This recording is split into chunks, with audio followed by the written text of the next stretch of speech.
Assalamualaikum warahmatullahi wabarakatuh. Kami dari kelompok 3 akan mempresentasikan tentang plat lantai. Kami beranggotakan pertama Heni Faidatul Naimi, kedua Fadila Ahmad, ketiga saya sendiri Trijoko Syabutro, keempat Juvencius Finito Rosewood, kelima Java Rian Pratama Santoso. Ya, pertama saya akan menjelaskan tentang plat lantai. Jadi plat lantai adalah lantai yang tidak terletak di atas tanah langsung, merupakan lantai tingkat pembatas antara tingkat yang satu dengan tingkat yang lain. Plat lantai didukung oleh balok-balok yang bertumbuh pada kolom-kolom bangunan. Jadi biasanya plat lantai ini ada pada bangunan-bangunan yang bertingkat. Plat lantai harus direncanakan kaku, rata, lurus, dan waterpass, atau mempunyai ketinggian yang sama dan tidak miring. Plat lantai dapat diberi sedikit kemiringan untuk kepentingan aliran air. Biasanya plat lantai ini memang dibuat lurus rata, tapi biasanya pada kamar mandi dibuat miring karena untuk aliran air agar tidak mengenai. Selanjutnya, ketebalan plat lantai ditentukan oleh beban yang harus didukung, besar letusan yang diizinkan, lebar bentangan atau jarak antara balok-balok pendukung bahan konstruksi dari plat lantai. Jadi bahan-bahannya berbeda, ketebalannya pun juga berbeda. Pada plat lantai merupakan beton bertulang yang diberi tulangan baja dengan posisi melintang dan memanjang yang diikat menggunakan kawat benrat serta tidak menempel pada permukaan plat baik bagian bawah maupun atas. Fungsi dari plat lantai. Pertama, sebagai pemisah ruang bawah dan ruang atas. Kedua, sebagai tempat berpijak penghuni di lantai atas. Ketiga, untuk menempatkan kabel listrik dan lampu pada ruang bawah. Keempat, meredam suara dari ruang atas maupun dari ruang bawah. Kelima, menambah kekakuan bangunan pada arah horizontal. Selanjutnya akan dijelaskan oleh teman saya. Lalu masuk ke materi konstruksi plat lantai berdasarkan materialnya. Konstruksi untuk plat lantai dapat dibuat dari berbagai material. Contohnya dari kayu, beton, baja, atau plat yumen. Atau yang biasa disebut kayu ditempelkan sama semen lah. Lalu dalam penelitian ini, material yang digunakan untuk plat lantai adalah beton. Beton didefinisikan sebagai campuran antara semen Portland atau semen hidraulik yang lain, agregat kasar, dan air. Dengan atau tanpa bahan tambahan, membentuk massa padat atau SKSNI T15 199103. Semen yang diaduk dengan air akan membentuk pasta semen. Lalu berikutnya, plat lantai dari beton mempunyai keuntungan, antara lain mampu mendukung beban besar, merupakan isolasi suara yang baik, tidak dapat terbakar, dan lapis air kedap air. Dapat dipasang tegel untuk keindahan lantai. Lalu merupakan bahan yang kuat dan awet, tidak perlu perawatan dan berumur panjang.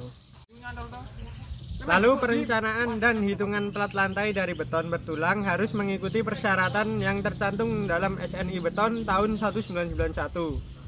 Beberapa persyaratan tersebut antara lain: 1.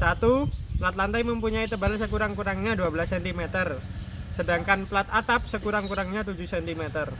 2. Harus diberi tulangan dengan diameter minimum 8 mm dari baja lunak atau baja sedang. 3. Pada plat ini, lantai yang tebalnya lebih dari 25 cm harus dipasang tulangan rangkap atas bawah. 4. Jarak tulangan pokok yang sejajar tidak kurang dari 2,5 cm dan tidak lebih dari 20 cm atau 2 kali lebih tebal plat yang dipilih yang dari terkecil. 5. Tulangan plat harus terbungkus lapisan beton setebal minimal 1 cm untuk melindungi baja dari karat, korosi, ataupun kebakaran.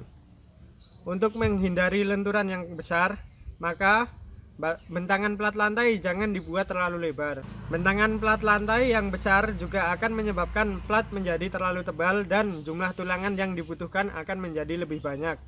Berarti berat bangunan akan menjadi lebih besar, harga persatuan luas akan menjadi lebih mahal. Lalu masuk ke materi berikutnya, yaitu tipe plat. 1. Plat kayu. Plat lantai kayu ini terbuat dari bahan dasar kayu. Ya, sudah terlihat dari namanya.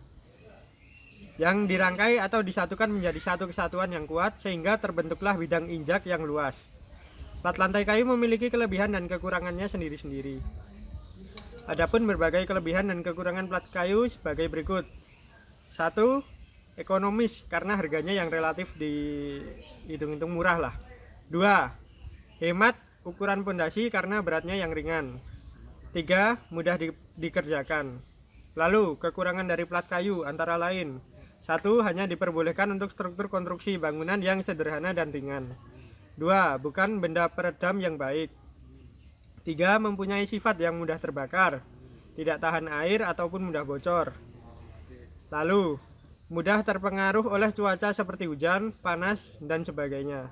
Lalu yang terakhir, tidak dapat dipasangi oleh keramik. 2. Ada plat beton. Ya, dari namanya, plat ini dibuat dari cor beton bersama dengan balok penumpu dan kolom pendukungnya. Plat lantai ini dipasang tulangan baja pada kedua arahnya dan tulangan silang untuk menahan momen tarik dan juga lenturan. Perencanaan dan perhitungan plat lantai beton ini telah diatur oleh pemerintah yang tercantum di dalam buku SNI Beton tahun 1991 yang mencangkup beberapa hal, antara lain: 1. Plat lantai harus mempunyai tebal minimum 12 cm untuk plat atap minimum 7 cm. 2. Harus diberi tulangan silinder dengan diameter 8 mm yang terbuat dari baja lunak ataupun baja sedang. 3. Plat lantai dengan tebal lebih dari 25 cm harus dipasang tulangan rangkap di atas dan di bawahnya. 4. Jarak tulangan pokok yang sejajar tidak kurang dari 2,5 cm dan tidak lebih dari 20 cm atau 2 kali lebih tebal plat dan dipilih yang terkecil. 5. Semua tulangan plat harus dibungkus dengan lapisan beton dengan tebal minimal 1 cm yang berguna untuk melindungi baja dari korosi maupun kebakaran. Plat lantai beton ini mempunyai beberapa keunggulan, antara lain: 1. Mendukung untuk digunakan pada bangunan yang beban besar. 2. Tidak dapat terbakar dan kedap air, sehingga dapat dijadikan sebagai lantai atau dapur dan lantai kamar mandi. 3. Dapat dipasang keramik. 4. Bahan yang awet dan kuat, perawatannya mudah dan berumur panjang. Lalu 3. Kita masuk ke plat baja. Konstruksi plat lantai ini biasanya digunakan pada bangunan yang komponen-komponen strukturnya sebagian besar terdiri dari material baja. Plat lantai baja digunakan pada bangunan semi permanen seperti bangunan bengkel, bangunan gudang, dan lain-lain. Lalu yang keempat yaitu plat yumen. Plat yumen merupakan kependekan dari lantai kayu semen atau yumen. Plat lantai ini terbuat dari potongan kayu kecil yang dicampur dengan semen dan dibuat dengan ukuran 90 x 80 cm. Plat lantai ini termasuk plat lantai yang masih baru dan masih jarang digunakan. Masuk ke materi berikutnya yaitu metode struktur plat lantai pada bangunan gedung. 1. Metode konvensional, yaitu pengerjaannya yang dilakukan di tempat dengan bekesting yang menggunakan plywood dan perancah scaffolding. Ini adalah cara yang masih terbilang kuno dan memakan waktu yang lama, bahkan memakan biaya yang cukup mahal.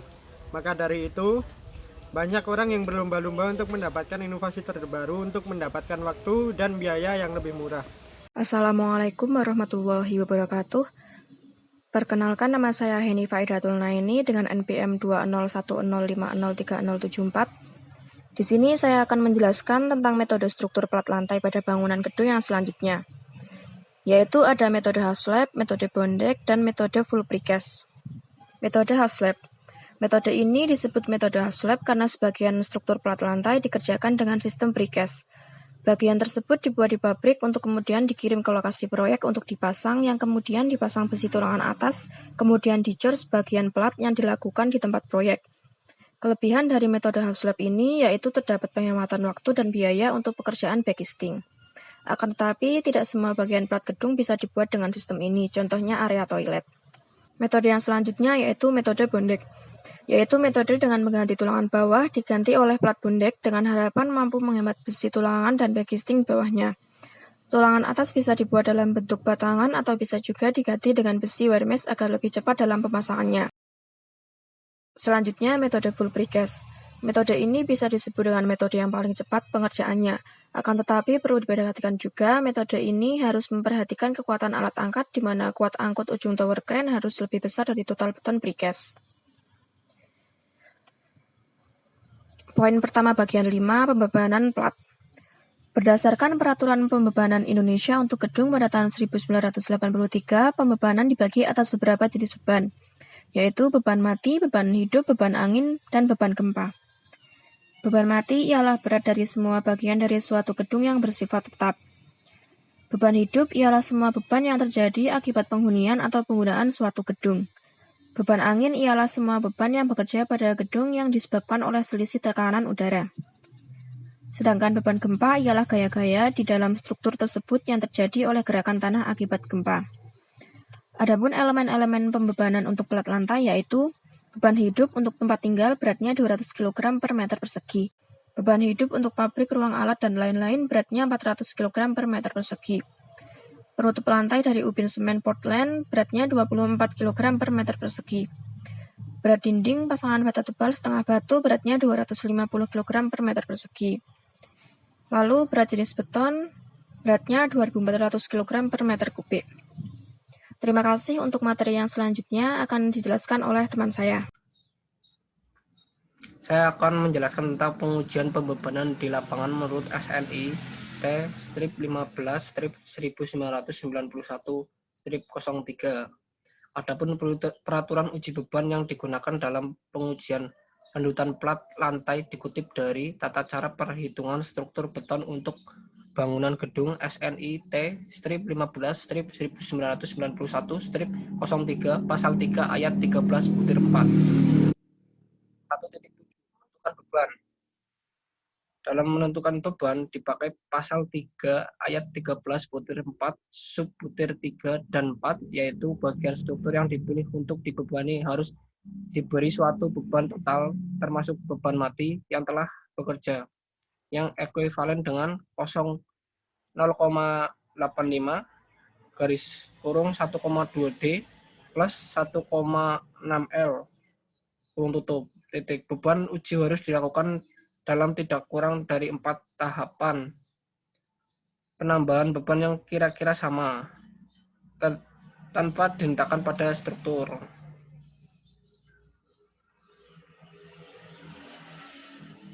Pengukuran landutan.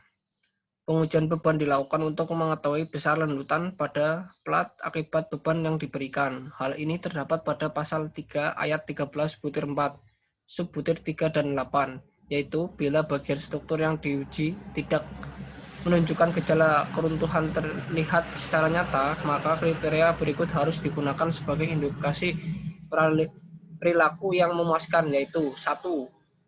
Beban landutan maksimum terukur A dari suatu balok lantai atau atap kurang dari garis miring 20.000 H.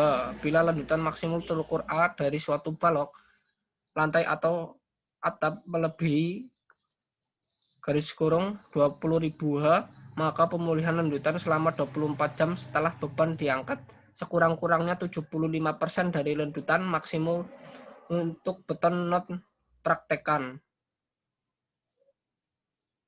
atau 80% untuk beton praktekan, di mana L garis miring T adalah bentangan terpendek dan H adalah tebal plat. 1.9 Peletakan plat. Untuk merencanakan plat beton bertulang yang diperlukan pertimbangan tidak hanya pembebanan saja, tetapi juga jenis perletakan dan jenis penghubung di tempat tumpuan. Kekakuan hubungan antara plat dan tumpuan akan menentukan besar momen lentur yang terjadi pada plat. Terima kasih. Oke, baiklah, kita masuk ke contoh gambar. Gambar yang pertama adalah gambar 2, gambar plat ditumpu oleh balok monolit. Kemudian yang gambar selanjutnya adalah gambar 2.2, yaitu kemudian yang ketiga ini adalah gambar baja dengan sistem komposit. Nah, sistem komposit ini merupakan struktur yang terdiri dari dua material atau lebih dengan sifat bahan yang berbeda dan membentuk satu kesatuan sehingga menghasilkan sifat gabungan yang lebih baik. Kemudian selanjutnya ada gambar 2.4, yaitu gambar plat yang ditumpu oleh kolom secara langsung. Jadi kolom itu langsung benar-benar langsung menerima beban dari plat tersebut. Oke, next.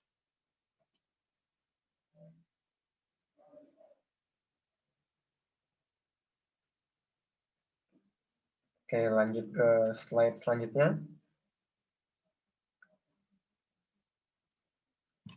Kekuatan hubungan antara plat dan konstruksi pendukungnya menjadi satu bagian dari perencanaan plat. Ada 3 jenis peletakan plat pada balok, yaitu yang pertama adalah terletak bebas, seperti yang ada di gambar 2.5 ini. Kita bisa melihat ada kolom yang sebelum dibebani oleh plat, dan juga ada gambar kolom yang setelah dibebani dengan plat. Kemudian selanjutnya adalah terjepit elastis. Di sini di gambar 2.6 ini, ada gambar yang sebelum dibebani dan juga yang setelah dibebani. Keadaan ini terjadi jika plat dan balok dicor bersama-sama secara monolit dan ukuran balok cukup besar sehingga mampu untuk mencegah terjadinya rotasi pada plat. Dalam kondisi geometris tertentu yang diperoleh berdasarkan besarnya perpindahan atau translasi dan rotasi dapat digunakan untuk merumuskan kondisi tepi dalam bentuk matematis. Misalnya landutan atau kemiringan pada permukaan plat. Kemudian di gambar selanjutnya, yaitu gambar 2.9, ini merupakan lambang plat dengan perletakan jepit. Oke, next ke slide selanjutnya.